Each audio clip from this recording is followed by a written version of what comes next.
tengah malam yang tenang, sebuah kapal perang asing melaju perlahan di perairan internasional dekat Laut Natuna Utara.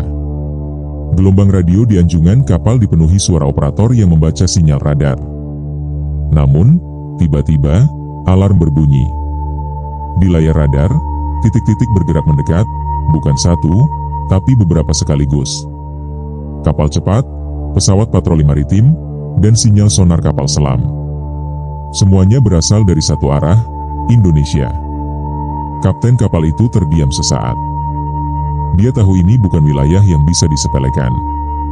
Meskipun jalur ini sah untuk dilalui berdasarkan hukum laut internasional, kenyataannya, setiap gerakan di kawasan ini dipantau ketat. Kejadian seperti ini bukan yang pertama. Beberapa tahun terakhir, ada laporan tak resmi tentang kapal asing, termasuk milik negara-negara besar, yang terpaksa mengubah jalur atau mempercepat pelayaran ketika memasuki wilayah strategis dekat Indonesia. Bukan karena ancaman terbuka, tetapi karena kehadiran yang sulit diabaikan. Dan di antara semua negara, Amerika Serikat termasuk pihak yang sangat berhati-hati. Pertanyaannya, apa yang membuat negara superpower dengan armada terbesar di dunia memilih untuk menahan diri ketika berhadapan dengan Indonesia?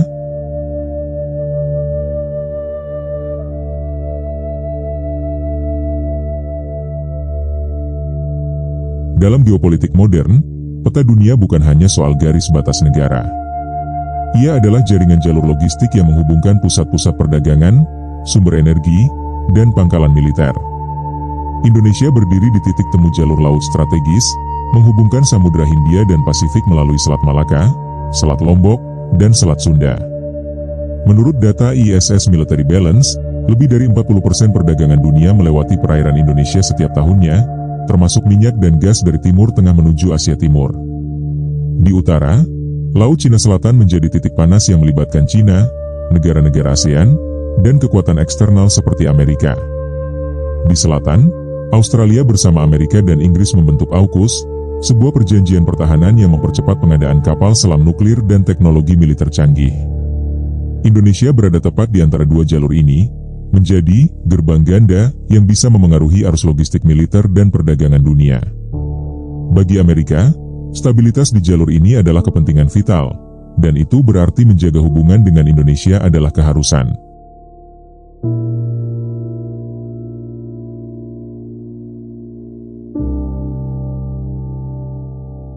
Di panggung terbuka, Amerika sering menampilkan kekuatan melalui latihan militer bersama dan kehadiran kapal induk di kawasan.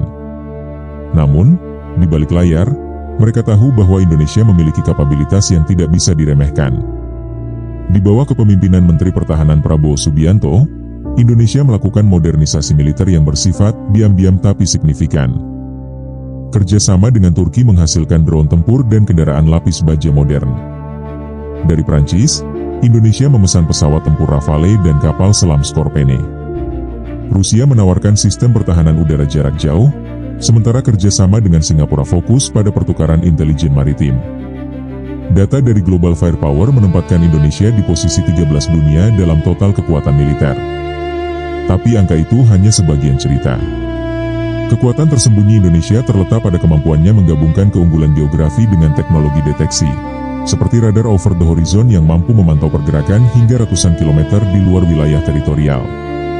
Amerika paham, setiap kapal mereka yang bergerak di jalur strategis Indonesia kemungkinan besar sudah terlihat bahkan sebelum masuk radar mereka sendiri.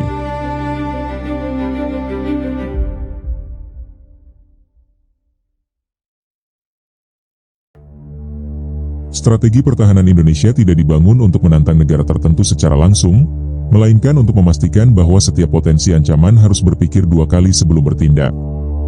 Di laut, kapal selam kelas Nagapasa beroperasi di lokasi-lokasi yang secara sengaja tidak diumumkan. Kapal cepat rudal ditempatkan di titik-titik strategis seperti Selat Sunda, Selat Lombok, dan Laut Timor, siap memberikan reaksi cepat. Di udara, pesawat patroli maritim Boeing 737 MPA dan drone tempur buatan dalam negeri memantau perbatasan laut, mendeteksi kapal perang dan kapal selam dari jarak jauh. Di darat, Indonesia membangun bunker komando bawah tanah yang terhubung dengan sistem komunikasi aman menuju ibu kota Nusantara. Tujuannya jelas, memastikan pusat kendali tetap beroperasi meski ibu kota utama dalam keadaan darurat. Dan di ranah diplomasi, Indonesia memainkan peran unik, tidak bergabung dalam aliansi militer besar seperti NATO atau AUKUS, tetapi tetap aktif di ASEAN dan menjadi mitra dialog di berbagai forum internasional. Strategi ini memberi ruang gerak yang luas sekaligus meminimalkan risiko menjadi target konfrontasi langsung.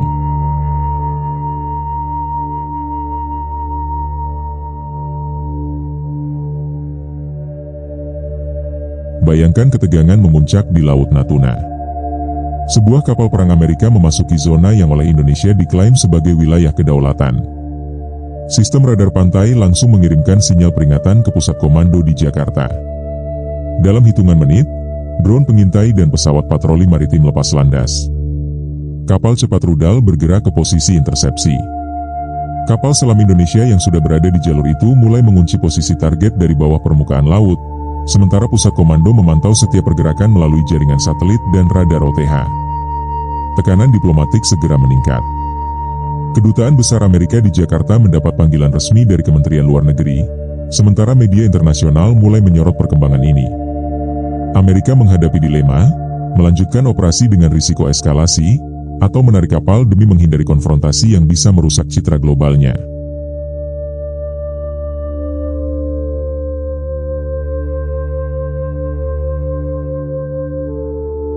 Jika skenario seperti itu benar-benar terjadi dan Indonesia mengaktifkan seluruh lapisan pertahanannya, dampaknya akan jauh melampaui batas wilayah. Bagi ASEAN, langkah ini memperkuat posisi Indonesia sebagai penentu stabilitas kawasan, memastikan bahwa jalur perdagangan utama tetap aman. Bagi BRICS, kemampuan ini bisa menjadi pintu kerja sama strategis yang lebih erat, terutama dalam bidang energi dan infrastruktur. Bagi Amerika, setiap ketegangan dengan Indonesia berarti risiko terganggunya jalur logistik vital di Indo-Pasifik, yang pada akhirnya berdampak pada kepentingan militer dan ekonominya sendiri. Di pasar global, potensi gangguan di selat-selat strategis Indonesia akan memengaruhi harga minyak, biaya logistik, dan bahkan kebijakan perdagangan negara-negara besar. Efek riaknya bisa dirasakan dari bursa saham New York hingga pelabuhan di Shanghai.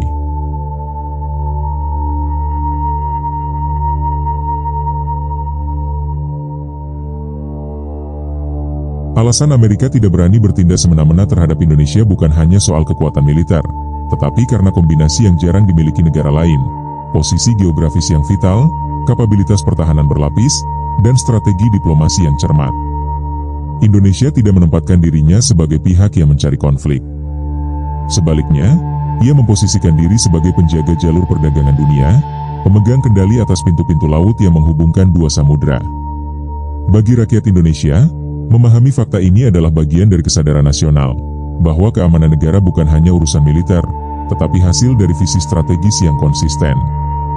Dan mungkin, di balik layar, inilah alasan mengapa kapal-kapal besar dunia selalu sedikit melambat ketika mendekati perairan kita. Mereka tahu, Indonesia tidak akan tinggal diam jika jalur hidupnya terancam.